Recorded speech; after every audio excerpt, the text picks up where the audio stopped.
우리 이제 수요 예배 때 강의하고 있고, 제가 말씀드릴 때 사도 바울이 로마 감옥에 갇혀 있는 상태에서 빌립보 교인들을 향해 쓴 편지가 빌립보서다라고 말했습니다. 문득 이 빌립보서를 강의하려고 인터넷을 찾아보니까 어느 성도인지 누군지 그렇게 고백하더라고요. 사도 바울이 빌립보 감옥에서 쓴 빌립보서가 너무 은혜스럽다고. 그건 좋은데 틀렸어요. 빌립보 감옥에 쓴 것이 아니라 어디서 썼다고요? 로마 감옥에서 빌립보 교인을 향해 쓴 편지가 뭐라고요? 빌립보서입니다. 절대 잊지 말아야 됩니다. 근데 오늘 이 사도 바울이 빌립보 감옥에서 편지를 쓰면서 오늘 1장의 핵심이 뭐냐면 오늘 읽었던 본문 바로 이 말입니다.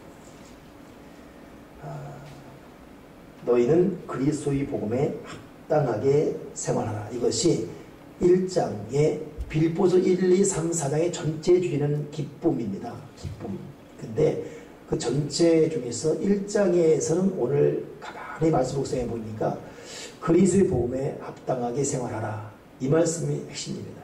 그러면 그리스도의 복음에 합당하게 생활하는 것이 뭐겠습니까? 자, 아까 제가 1장 전체를 연구하라 그랬습니다. 그러면 1장 1절 2절을 같이 읽어보세요. 시작. 그리스도 예수의 종 바울과 디모데는 그리스도 예수 안에서 빌립보에 사는 모든 성도와 또한 감독들과 집사들에게 편지하노니 하나님 우리 아버지와 주 예수 그리스도 은혜와 평강이 너희 있을지어다. 자, 그리스도의 복음에 합당하게 생활하라는 첫 번째 뜻은 항상 꾸준하게 평안의 인사를 하는 삶, 이것이 그리스도의 복음에 합당한 삶입니다.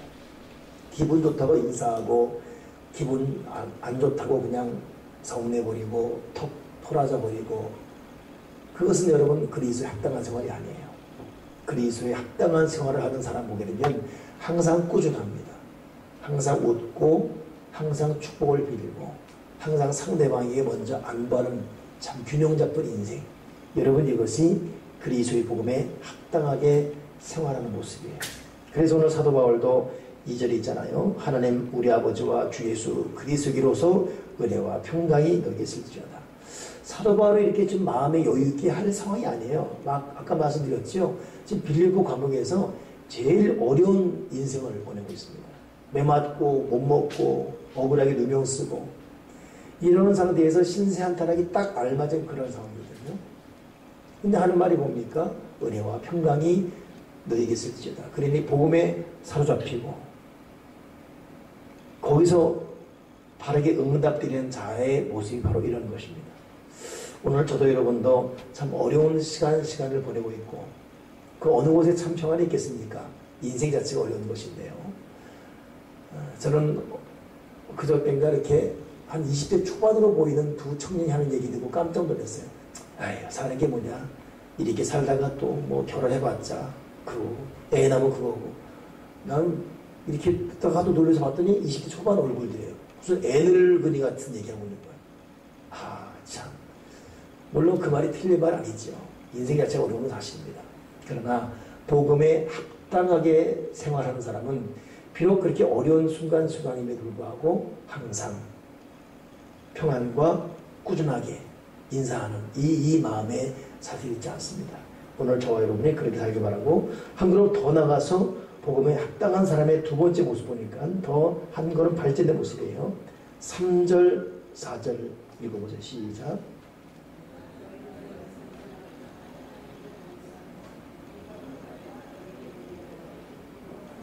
자, 항상 꾸준하게 평안의 인사를 하는 것은 물론이거니와 두 번째는 볼 때 이렇게 인사하는 것 말고도 보지 않고 있을 때에도 그냥 생각할 때마다 그냥 감사가 넘치는 삶. 지금 사실 사도 바울이 빌립보서에 편지를 쓰게 된 이유는 빌립보 교회는 사도 바울이 세운 교회입니다. 근데 들리는 소문이 그 안에 분쟁이 있는 거예요. 속상하지 않습니까? 자기가 정말 피눈물 나게 노력해서 세운 교회면 잘 성장해야 되는데 어떤 이유에서인지 싸움이 있은 거였어요. 교회 안에서 다투고 너 잘났다 나 잘났다 뭐 이렇게. 그러다 보니까 안 그래도 어려운 가운데 있는 바울에게는 참 심적 고통이 심할 거 아니겠습니까? 근데도 복음에 사로잡힌 이 사도 바울이 그 마음과 생각을 누구도 괴롭히지 못합니다. 도리어 그런 교인임에도 불구하고 도리어 그 교인 하나하나를 생각하는데 생각할 때마다 감사가 나오는 거예요. 그래서 내가 너희를 생각할 때마다 나의 하나님께 감사하고 도리어 기도할 때마다 너희 무리를 위하여 기쁨으로 항상 가는 것 같다. 그렇게 말하고 있습니다. 참 목사인 저도 오늘 이 설교 준비하면서 과연 나는 우리 성도들을 생각할 때마다 감사가 넘치는가. 물론 그렇게 되길 바라는데 항상 뭐 그렇지 않을 수 있죠. 때로는 속이 상하고 때로는 좀 약간 이 개성 인간적인 좀 약간 어려움도 있고 뭐 그럴 수 있을 거 아니겠습니까? 근데 사도 바울은 생각할 때마다 감사합니다. 기도할 때마다 무리를 위해서 기쁨으로 항상 기도한다. 여러분, 그러니 여러분 복음에 사로잡히고 복음에 합당하게 생각하는 사람은 사로잡히며 합당하게 행동하는 사람은 그 누군가를 생각할 때마다 분통 터지고 막 열받고 그것은 복음에 사로잡힌 모습이 아닙니다. 이거 저나 여러분이나 함께 좀 신중하게 생각해 봐야 되죠. 내가 지금 복음에 사로잡히는지 아니면 이게 좀 내 육신에 지금 사로잡혔는지 생각할 때만 누군가 생각할 때마다 감사와 기쁨이 있는지 기도할 때마다 그 사람 때문에 기쁨으로 감사하는지 복음에 사로잡히고 복음에 합당하게 행동하는 사람은 그 누군가를 생각할 때도 감사가 있고 기쁨으로 기도해야 될 줄 믿습니다. 오늘 저와 여러분이 그렇게 되기를 바랍니다. 세 번째 이 복음에 합당하게 행동하는 사람의 스타일을 보겠습니까? 자, 6절 한번 읽어보세요. 시작.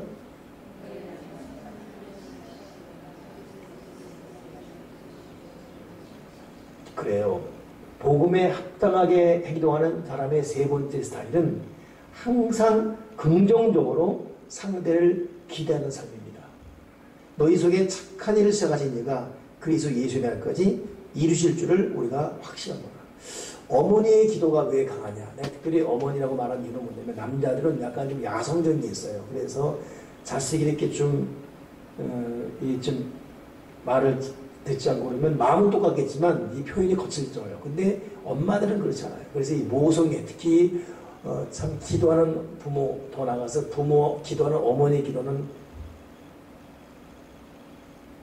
그 기도는 어머니의 기도 그 자식은 망하지 않는다 그 말이 참 의미가 있는 것이 보통 사람들은 한 번 두 번 기대하고 경고하다가 말 안 들으면 끝나버립니다. 근데 부모는 절대 그렇지 않습니다. 끝까지 누가 뭐라 그래도 내 자식이에요.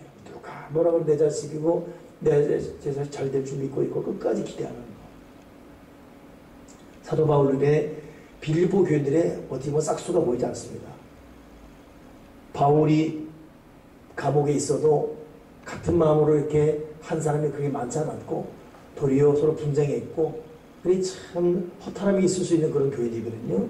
그럼에도 불구하고 그 사람이 어떻게 행동하든 이건 둘째 문제예요. 사도 바울은 스스로 복음에 사로잡히다 보니까 그 상대를 향해서 끝까지 이 기대하는 모습으로 긍정적으로 바라보고 있습니다. 네 속에 착한 일을 시작하는 그분이 주님 오실 때까지 반드시 이루실 것이다. 이것이 여러분 복음에 합당하게 행동하는 사람의 자세입니다.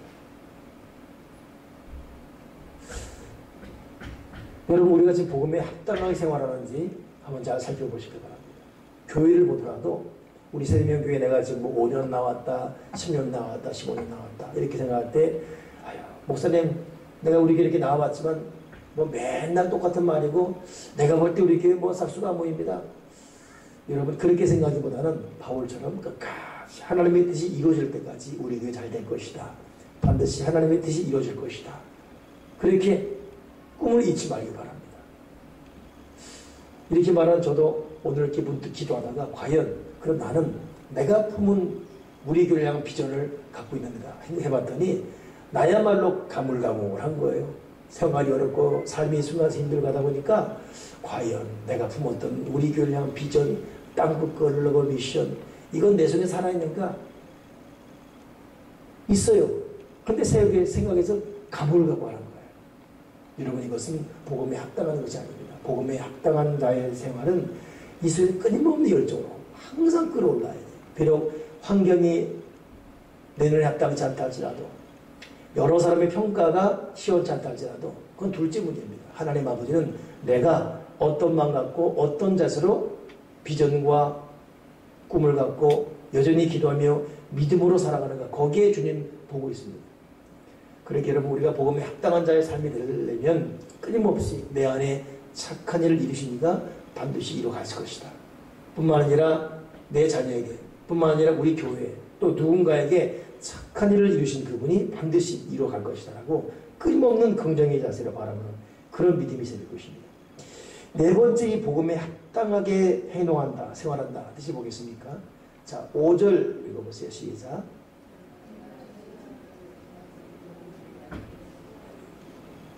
자, 5절 보니까 너희가 첫날부터 이제까지 복음을 위한 일에 참여하고 있기 때문이다. 이게 개역 한글 그 이전 성경에는 어떻게 기록됐냐면 첫날부터 이제까지 복음에서 너희가 교제함을 인합니다. 자, 복음에 합당한 사람의 자세 보게 되면 교제 자체가 복음 안에서 교제예요. 다른 의도의 교제가 아니라. 7절에는 어떻게 되어 있죠? 내가 너희 무리를 위하여 이와 같이 생각하는 것이 마땅하니 이는 너희가 내 마음에 있으며 나의 메임과 복음을 변명함과 확정함에 있어서 너희가 다 나와 함께 은혜에 참여한 자가 되었다. 그러니 복음에 합당한 자의 이 네 번째 삶을 보게 되면 복음 안에서 교제하고 항상 은혜에 참여하는 자의 삶이에요. 이게 바쁜 중에도 또 피곤한 중에도 저녁 드셨는지 안 드셨는지 모르겠지만은 이 시간에 나와 지금 예배드리며 이 예배 자리에 앉아 있고 또 여러 사역에 가담하고 있고 우리 무기중심이 항상 주님과 연관된 곳에 있고 참 그러다 보니까 여러분 우리에게는 어떤 세상적인 관계나 이 만남이 다 사라집니다. 어제는 대전 유성에서 이제 그 우리 교단 그 부흥협의회 어떤 그 특별 수련회 미팅이 있어서 갔는데 대전에서 항상 만나는 이유는 뭐냐면 거기가 지역 중심이에요. 그렇기 때문에 제주도, 뭐 전라도, 강원도, 경상도 올 때 중심이기 때문에 거기서 모입니다. 근데 갈 때마다 가기 싫어요, 사실은. 왜냐하면 그 모이는 거 대전, 특히 유성인데 유성은 정말 타락한 도시입니다. 소돔과 고모라산 같아요. 여러분 유성은 대덕단지가 있어요. 우리나라 브레인들이 있습니다. 똑똑한 사람들. 카이스트가 있고 우리나라의 어떤 그 과학밸리라는 곳이죠.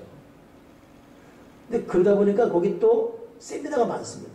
각 세미나가 다 거기서 모여요. 근데 그러다 보니까 밤의 문화가 또 발달이 됐어요. 타락한 문화가.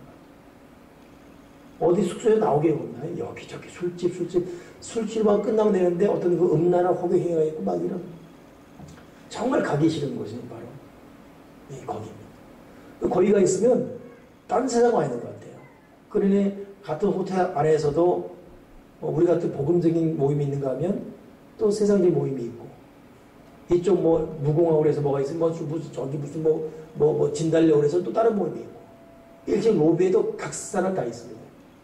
순간 동떨어진 어떤 모임을 그걸 느껴요. 그래서 저는 그래서 참 복음 안에 사는 사람들의 삶이 참 이런 것이구나 느껴지면서 그러니 참 우리 교우들이 저는 어차피 목사니까 90% 이상이 뭐 거의 100%가 예수님과 연관된 사람들의 만남입니다.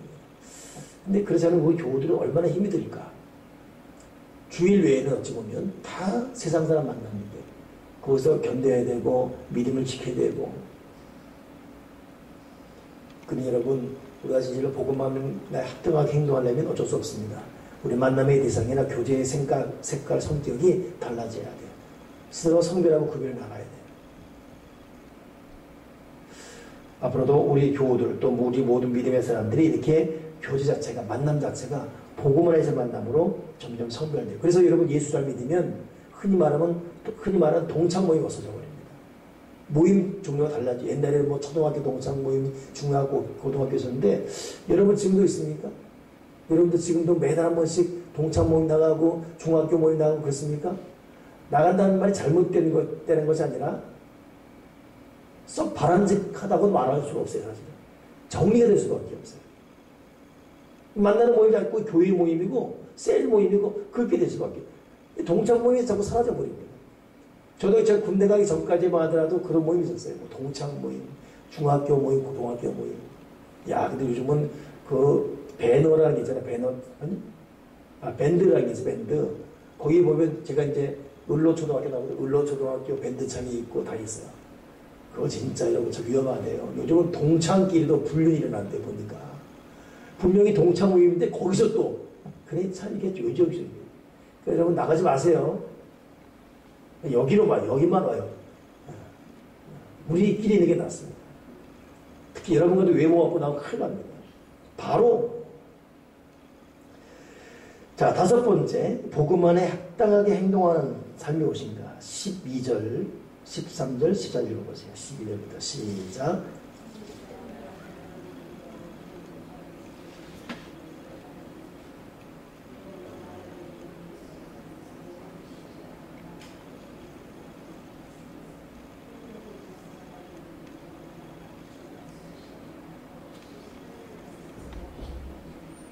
아멘. 자, 여러분 이 말이 뭐겠습니까? 지금 이제 이 복음에 합당하게 행동하는 사람의 5번째 본문에 보니까 환난과 고통이 와도 그것이 그 신앙에 방해가 되지 않는 삶. 이게 여러분 복음에 합당하게 행동하는 삶의 자세입니다. 참 중요해요. 지금 잘 기억하고 있어요. 지금 1장부터 차근차근 보고 있는데 복음에 합당한 사람의 첫째 모습 항상 꾸준하게 평화 인사한다. 2번째 뭐였어요? 누군가를 생각할 때마다 감사가 넘쳐요. 3번째, 항상 상대를 향해서 긍정적으로 상대를 생각합니다. 바라봅니다. 4번째 뭐예요? 만남, 교제 자체가 항상 복음 안에서 교제가 있어요. 여기까지 잘 나가고 있습니까?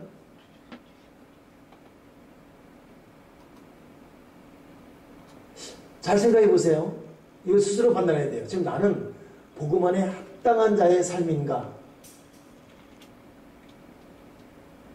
다시 질문할게요. 나는 복음 안에 합당한 자의 삶인가? 첫째, 그렇다면 나는 항상 꾸준하게 평화 인사하는가? 오늘은 기분 좋다고 인사하고 내일은 쌩 해버리고. 그 젊은 애들은 그걸 뭐라죠? 쌩 깐다 그러지 않습니까? 쌩 해버리고. 그거는 복음에 합당한 자가 아니죠. 항상 꾸준하게. 두 번째 뭐라 그랬어요? 누군가를 생각할 때마다 감사가 넘쳐야 돼요. 여러분도 여러분 복음 안에 합당한 자의 삶인지를 알아보려면 호일남 목사 생각할 때마다 감사 넘습니까? 짜증나게 열받습니까? 그러면 여러분 복음 안에 합당한 자의 삶이 아니에요. 복음 안에 합당한 자의 삶은 이유 불문하고 목사님을 생각하건 장로님을 생각하건 권사님을 생각하건 이웃집 성도를 생각하건 그냥 감사 넘습니다. 자기 마음이 천국이니까 모든 게 다 그냥 아름다워 보여요. 그러니까 여러분 남의 문제가 아니에요. 문제는 이 곱게 보지 못하는 시선은 자기 문제. 자기 속에 이 아픔이 있으면 병이 들면 남을 곱게 볼 수가 없어요.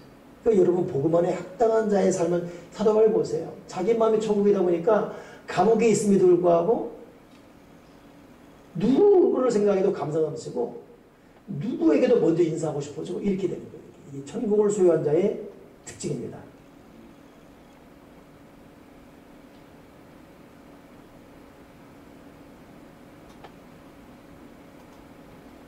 그리고 만나는 종류가 달라진다 그랬죠. 교제. 이게 왜 지금 다시 하냐면 우리 김용신 내용을 다시 잘못 느끼다 와가지고 지금 정리해 주는 거예요. 이런 성실한 목사가 됐습니까? 요약 정리. 자, 그 다음 넘어가겠어요. 5번째가 뭐냐면, 이게 참 오늘 핵심 중요한데, 이게 복음에 합당한 자의 삶이 뭐냐? 환난과 고통이 와도 그것이 신앙에 방해가 되지 않는 삶이 복음에 합당한 자의 삶입니다. 이것이 여러분 정말 오늘 우리가 주목해야 될 모습이에요. 제가 요즘 참 많이 주목하는 부분 이 부분이거든요. 내가 오늘 홈페이지에 써놨어요. 진짜 우리가 좀 목숨 걸 것이라면 우리의 믿음 생활이다. 우리가 여러분 믿음 생활 잘해야 됩니다. 믿음 정말 준비해야 돼요. 하나님 아버지가 인정할 만한 믿음이 되야 되는데 아브라함 믿음 보세요. 그 어렵고 혼란 가운데도 변함이 없어요. 다윗은 정말 입을 쩍 벌릴 정도지 않습니까? 그렇게 일주일간 금식하고 기도했음에도 하나님 응답하지 않고 자기한테 죽었어요. 근데도 머리에 기름 바르고 다시 멀쩡하게 옷 입고 자기 자리에 복귀합니다. 야, 여러분 복음 안에 합당한 자의 삶의 특징 보면 어떤 환난과 고통이 와도 그것이 그 사람의 신앙의 근본을 흔들지 못해요. 괴로워요. 속상합니다. 그래도 믿음의 기반이 요동하지 않아요. 어느 사람은 괴로워요. 힘들어요. 그런데 다 때려쳐버립니다. 그냥. 기도도 예배도 모두 다 때려쳐버립니다. 하나님에 대한 존재까지 의심해버리고 다 때려쳐버립니다. 그건 복음에 합당한 자의 삶이 아닙니다. 이 사람은 사업이 실패하나 사업이 잘 되나 건강하나 때로는 병이 드나 때로는 자식이 잘 되나 잘 되지 않으나 누가 나를 지독하게 욕을 하나 하지 않으나 변함이 없어요. 이것이 그 사람의 마음의 평강, 평정을 부수지 못합니다. 천국을 소유한 사람. 그런 의미에서 여러분, 우리가 일일이 남에게 말할 수 없지만 지금 여러분만이 알고 있는 고통이 뭐가 있습니까? 겉으로 웃고 있지만 이 마음에 너무 슬픔의 어떤 그 괴로움이 뭐가 있습니까? 그것이 여러분의 그 믿음의 근간을 흔들고 있습니까? 하나님의 존재에 대해서 섭섭함 혹은 회의를 갖고 있습니까? 아니면 어려운 건 어렵고 힘든 건 힘든고 환난은 환난이고 하나님에 대한 내 믿음은 변치 않는 이런 자세가 있습니까? 복음에 합당한 자의 삶은 환난, 괴로운, 고통, 심각한 충격이 온다 할지라도 인간이 올 수 있고 힘들 수 있어요. 때로는 진땀 흘릴 수 있고 앞이 암담할 수 있습니다. 그러나 이 속에 내 마음에 한 노래에 있어. 평화라도 하늘을 위해서 내려오네. 이 믿음이 있나 이거입니다. 여러분 그런 믿음이 되도록 믿음 준비 잘 해가기를 바랍니다. 그런 믿음으로 무장하기 바라요. 어제 제가 그 유성에서 이제 그 유성의 집회가 그 뭐냐면은 우리 교단이 워낙 진보 교단이고 이 성령운동 안 하는 기장직 교단이다 보니까 교단 내에서 이 부흥운동하는 교회가 극히 드뭅니다. 그러다 보니까 각 지역별로 어떤 그 성령 부흥에 대해 아는 분들을 이렇게 모아서 총회에서 명령이 되는 거예요. 교단 부흥을 위한, 그래서 그게 부흥사협의회입니다. 그러다 보니까 각 지역별로 모임이 있는 게 있어요.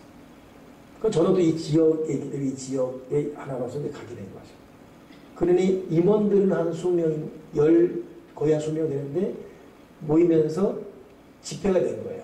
개척교회 목사님들이 1박 2일 그들의 입을 것 먹을 것 대주면서 와서 참석하라. 그러다 보니까 임원들은 수련회고, 임원들은 임원회의였고, 나머지 전국에 있는 개척교회 목사님들은 1박 2일 집회용으로였고, 그리고 4명의 특별 강사가 집회한 거죠. 근데 저는 이제 어떤 그 섬기는 임원 입장에서 임했었죠. 그래서 이제 그 유성의 그 숙소 호텔에서 이제 세미나실 앞에서는 이제 접수받고 이렇게 안내하고.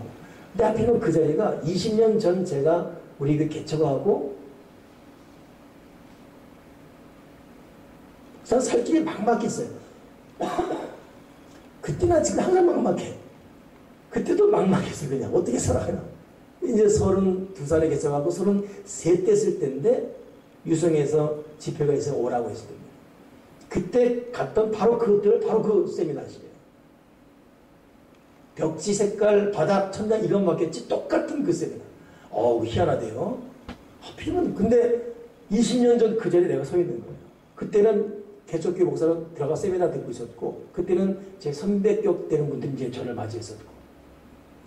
근데 그때 저와 같이 있었던 목사님들이 한결같이. 근데 그때가 이제 강사가 누구냐면, 여러분 압니까? 전병호 목사님 아십니까? 네, 그분. 김학종 목사 들어왔어요? 네, 그분 뭐 이런 분이에요. 근데 김학종 목사는 저보다 한 살 어려요. 전병호 목사 나는 동갑입니다. 동갑 경우는 그 또래가 펄펄 기는데 우리들은 그냥 음에 기주고 이럴 때였었습니다. 그러니 저 지금도 기억이 나요. 그 참석한 모든 사람들은 강사들도 은혜 받기보다는 상대적 박탈감 때문에 기죽어 있어요. 나도 뭐 은혜보다는 부럽다 이러고 있을 때였어요. 똑같은 개척교회 목사인 거예요. 근데 확이 달랐어요. 이분들이 세상에 당당한 거야. 그 내가 어제 홈페이지에 글을 써놨어요. 당당한 거야. 근데 그분들 얘기를 할 시간이 있었거든요. 식사할 때. 이야, 환경이 굴하잖아요. 수가 많이 모이고 적게 모이고 전혀 굴하지 않습니다. 주님 주신 사명 그냥 그대로 가는 거예요. 어제 그 정희찬 교수라고 총신대 학장인데 그분이 하는 말을 보니까 지금 대한민국 약 5만 교회 중에 재적, 수석 말고 재적 100명 이상 되는 교회가 20%가 안 된대요. 80%가 출석도 아니고 재적 수가 100명 미만이에요. 그 중에 절반이 미자리에요. 앞으로 그래서 이번에 나온 책이 2040 책이 있어요. 2040년 되게 되면 한국 교회 수가 반동을 난대, 반. 지금 835만 명인데 400만이 또 떨어진대. 2040, 2040년 되게. 지금 2015년이죠. 몇 년 남은 거예요, 그러면? 25년 남았죠? 그럼 저는 은퇴했을 거고, 내 다음 세대 걱정되는 거예요. 나는 우리는 좀 살겠네, 그래도. 여러분, 이게 지금 우리가 살겠네로 끝날 얘기겠습니다. 그러다 보니까 이 정희찬 교수가 그런 지금 미국과 유럽 시대를 우리가 밟고 있다는 것이. 그래, 지금은 목사들이 복음에 합당하게 마음 준비하는 훈련해라. 재적이 얼마니, 예산이 얼마니, 이것 때문에 점점 그거 하지 말고, 그것보다는 내가 아버지 앞에 어떤 자세로 서 있냐, 여기에 초점합니다. 근데 보니 거기 온 목사님들이 이미 그렇게 하고 계죠, 목사님들. 도리어 이렇게 순간, 야, 오늘 이 집회를 할 필요가 있을까? 도리어 막 격려하고 힘주려 하는데 이미 격려가 된 분들이 오니까. 그러니까 20년 저희 때 확이 다른 어떤 그런 목사님. 그래서 내가 어저께 숙소 들어가서 밤에 홈페이지에 그렇게 올렸어요. 야, 참, 주변 믿음 안에 사는 사람들 모습 부럽다. 제가 요즘 정말 그래요. 이렇게 보면, 목사도 그렇고, 성도도 그렇고, 야, 정말 환난이거든요, 저분한테. 정말 고통이거든요. 정말 괴로움이에요. 얼굴 그냥 가만히 있으면 모를 뿐이죠. 정말 고통이거든요. 근데 이 사람 요동원이 없어요. 정말 이런 그 부러운 믿음입니다. 하나님 아버지가 아마 같이 올 거예요, 같이. 같이 울면서 견뎌나가는 그 믿음의 자세, 예배 자세, 믿음의 그 기도의 모습 보고 하나님 아버지는 반드시 그야말로 고난 당한 것이 6이고 하늘께 선을 이루는 성경만을 그대로 이루어줄 것입니다. 이것도 30배, 60배, 100배. 아멘이십니까? 그러니 여러분, 복음에 합당한 자의 삶을 올려놨어요. 복음에 합당한 자의 자세는 뭐라고요? 환난과 고통이 와도 뭐라고요? 신앙에 방해가 되지 않는 삶입니다. 믿음을 그 누구도 뒤엎을 수가 없어요. 조금만 환난 앞에서 그냥 믿음이 꼴까닥 넘어가 버리고 숨 다 넘어가 버리고 그래도 또 좋은 것도 좋다고 그건 냄비신앙이죠. 냄비신앙 그렇게 팔 끓었다 금방 식어버리고 그러면 안 돼요. 오늘 우리 기도할 때 하나님 나에게 환난과 고통과 끔찍한 고통 앞에서도 요동하지 않는 그런 믿음, 복음에 합당한 믿음을 내가 훈련하고 간직하게 도와주여 주시옵소서. 결국 여러분 나중에 70, 80 됐을 때 견고한 믿음이 있는 사람들의 그 모습을 그려보세요. 그 얼마나 멋진 모습이겠습니까? 누구도 흔들 수 없는 그 깊은 이 경지에 이른 이 믿음. 주님 나에게 그런 믿음을 주시옵소서.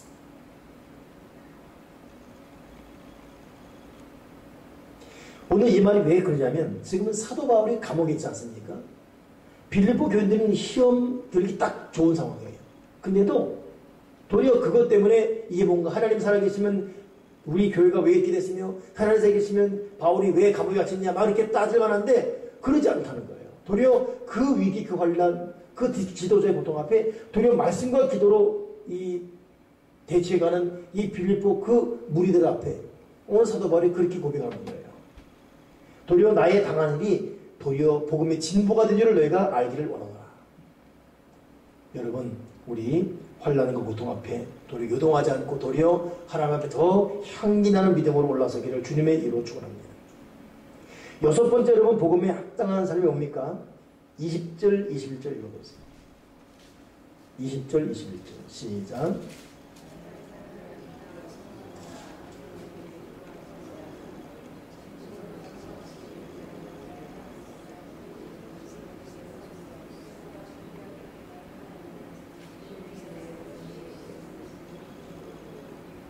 아멘. 복음에 합당하게 살아가는 사람의 여섯 번째 특징이 뭐냐면 살든지 죽든지 어떻게 하든지 예수 그리스도가 존귀 되기를 바라는 삶. 뭐 자기 아닐 자기 자랑 자기 그건 없어요. 그냥 나의 어떻게 되든 예수님만 존귀된다면 그것이 다 되는 거예요. 제가 어제 유성에 갔다 오면서 그 옆이 이제 그 병촌 성결교회라고 있어요. 이게 어디냐면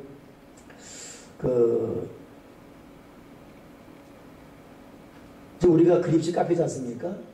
한 번은 병촌의 사모님이라고 하면서 성도들이 온 거예요. 알고 봤더니 병촌 성결교회는 그 부여 쪽에 부여와 논산 이 경계선이죠. 최고 오래된 교회입니다. 근데 그 교회가 6.25 때 66명의 순교자를 낸 교회예요. 야, 여러분, 한 교회에서 66명. 이건 어마어마한 축복이에요. 인천 상륙작전 때 후퇴하던 인민군이 열받아가지고 유지들 죽이면서 예수 믿는 사람들 죽창으로 찔려 죽였거든요. 그때 그 병촌 성결교회 그 안에 60명이 다 죽여버렸어요. 거기서 살아남은 사람 딱 4명인데 그 4명이 그 교회를 이어간 거예요. 그리고 지금에 이뤘어요. 그 중에 한 명이 초대 장로고. 여러분들 듣기만 해도 여러분 마음속에 와 이럴 겁니다. 근데 그 교회가 카페를 지키라는 거예요. 우리 교회를 보면서. 우리 교회 그대로 벤치마킹 했어요. 그 이름은 필그림이에요. 필그림.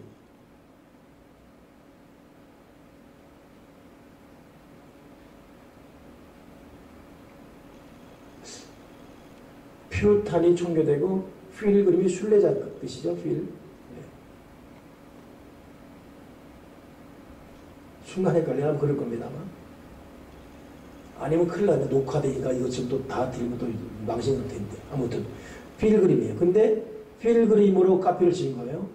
그리고 우리 카페 그대로 벤치마킹 해가지고 제가 그래서 거기서 한 30분 걸려서 가본 거예요. 그러니까 제 신분을 밝히지 않고 갔죠. 가면 부담스러우니까 갔어요. 갔더니 우리 교회 어떤 그 일부러 옮겨놓은 것 같아요. 여기 옆에 있는 오른쪽에는 옛날 건물 그대로 있고 그 교회당 앞에는 66명의 순교자비가 세워져 있고 그 앞에는 이분들의 기념교회당이 있으면서 거기에 필그림 카페가 있습니다. 그 카페가 1층이고 지하로 내려가면 그 기념관이 이어졌어요. 새로 신축한 거죠. 그 교회 부임한 목사님이 66명의 순교자의 순교 이 죽음이 고귀한 걸 이렇게 그냥 묻히는 게 너무 안타까운 거예요. 그래가지고 목회적 마인드로 이걸 하면서 한국에 있는 이 선교사들이 한국에 있는 교인들이 성기순례를 이스라엘 이런 데만 갈 것이 아니라 한국 안에 죽은 우리 교인들 뭐 절두산 이런 데 있지 않습니까? 이걸 개발한 그걸 갖다가 알고서 한국 교인들을 오게 하려고 한 거예요. 와가지고 그냥 묘비만 보고 가기보다는 와서 묘비 보면서 이들의 죽음의 이유를 보면서 차도 마시면서 묵상하도록 그걸 받는 거예요. 그러니까 우리 교회를 알고서 그대로 벤치마킹 한 거지. 그러니까 가봤죠. 야, 근데 그 비문의 한 여자는 만삭 중이었어요. 만삭 중이고 아이를 젖먹이고 이 상태에서 죽임당하는 거예요. 그러니까 인민군 찔러 죽이는 거예요. 찔러 죽이면 당당하게 내가 죽는 건 상관없다. 당신 공산당 반드시 망할 것이다. 지금 회개하고 예수 믿어. 이 바람에 젖먹이는 아이 자기 뱃속에 만삭이 3명 동시에 죽어버렸어요. 그렇게 해서 한 명. 또 그 무슨 또 한 명. 그렇게 66명이.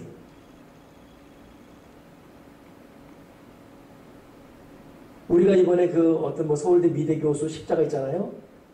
오늘 그 66명의 순교자 십자가 제가 어제 봤어요. 어제 미리 봤지. 오늘 그 특별 행사 있었거든요. 오늘 못 가니까. 근데 손바닥 한 배 반만 원 이만해요. 이만한 도자기로 만든 십자가 66개를 만들어서 이걸 갖다가 엮어놓은 거예요. 이렇게. 그러니까 전체로 보면 둥그런 거예요. 둥그런데 그 안에는 66개가 있어요. 그리고 까만 판에다가 까만 도자기 판에다가 66개의 십자가를 붙여놓은 거예요. 순교자. 근데 그분이 이번에 우리 29개의 십자가를 만들어주는 거예요. 그래서 우리는 창립 21주년 기념해가지고 이제 29개를 십자가 형태로 붙일 거예요.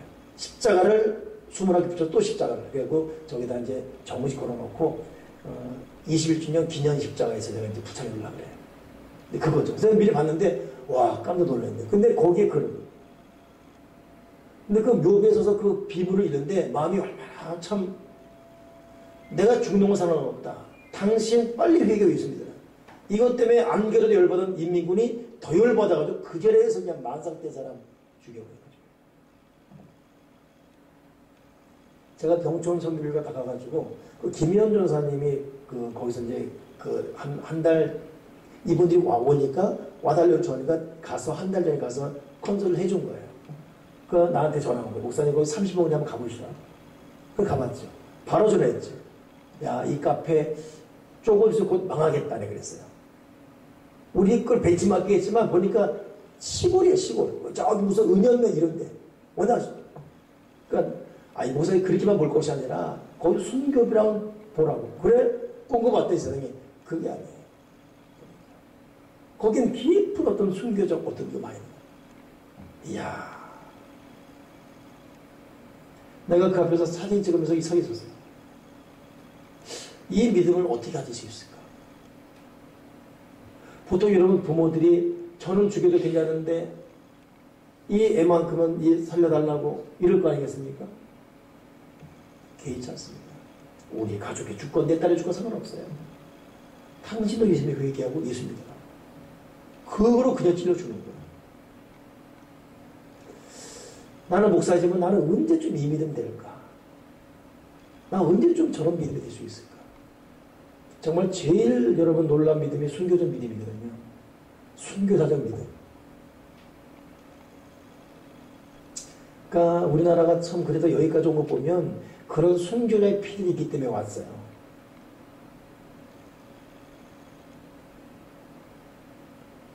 어제 세미나 듣다 보니까 서재일 목사님이라고 원주 영광교 목사님인데 그런 말 하더라고요. 지금 한국에서 제일 2단으로 낙인 찍힌 기도원이 여러분 용문산 기도, 용문산 아십니까? 양평에 용문산 기도 나온모 목사님이에요. 그분은 저도 알아요. 신학생인데 2단 중 2단이었습니다. 근데 세상에 조용희 목사님 폐병이 그 나온모 목사 안수받고 났네요. 근데 조용희 목사님은 한 번도 나온모 목사방에서 고침받았다는 말을 한 번 안 했답니다. 왜냐하면 이단한테 고침받다면 욕먹을까봐. 물론 뭐 신천지 같은 그런 이단이 아니에요. 그거는. 왜 이단 했냐면 기도를 워낙 많이 하고 워낙 환상 많이 보고 워낙 어떤 신비한 기적 많이 일어나니까 그걸 못하던 교회에서 이단 전개하는 거예요. 근데 그 하는 말이 뭐냐, 그 나온 목사님 그 용문산 기도원에서는 지금도 24시간 구국 기도를 한대요. 나라민족 교회에서. 제가 어제 그 얘기를 들으면서 이야, 우리나라가 뭐 누가 돕고 뭐냐 하니 해도 이 순교자의 피가 있고 나라 민족으로 해서 끊임없이 기도하는 기도의 사람들이 있고 이래서 되는구나. 자기가 욕을 먹건 어떤 핍박이 오건 이건 둘째 문제예요. 이 나라 살려주시고 그냥 하나님의 영광 받으시면 이거면 된다. 이런 자세로 살아가는 이 기도의 사람들, 믿음의 사람들, 정말 순교자적인 이 믿음의 사람들. 오늘 사도 바울이 너희가 복음에 합당한 삶을 살라. 이 말에 여러분 이 6번째 중요한 의미, 살든지 죽든지 내 몸에서 그리스도가 존귀되길 바란다. 여러분 이것이야말로 복음에 합당한 자의 삶인 줄 믿습니다. 아멘이십니까? 자, 마지막 하나 더 보겠습니다. 복음에 합당한 자의 삶이 뭔지 22절 한번, 22절, 23절, 4절까지 읽어보세요. 시작.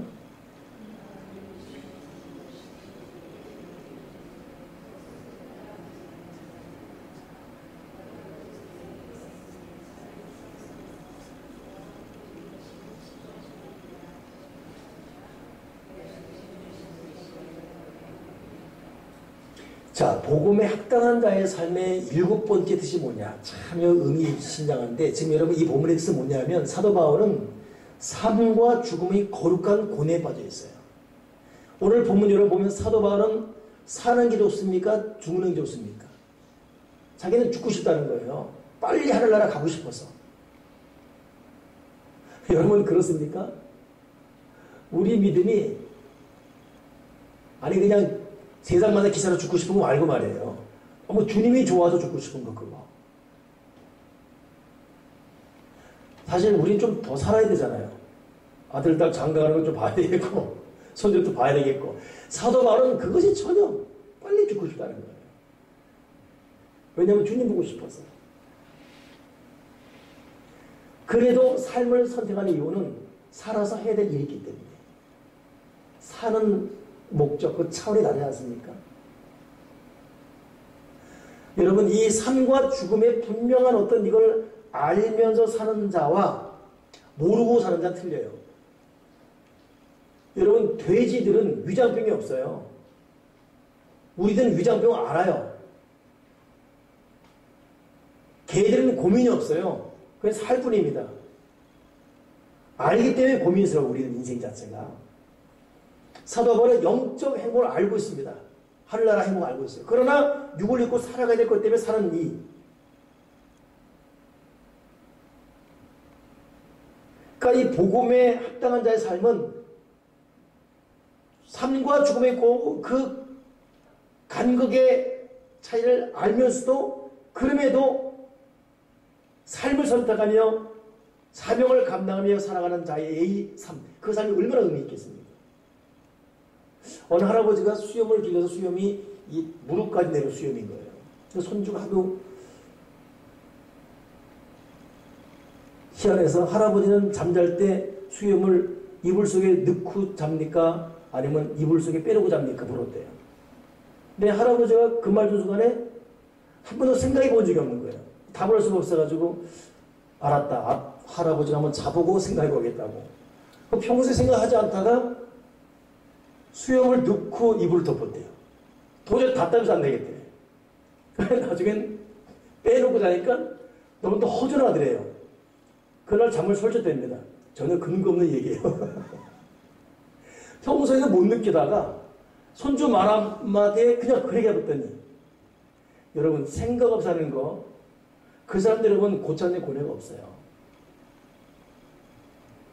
바울은 천국의 이대함을 알고 있습니다.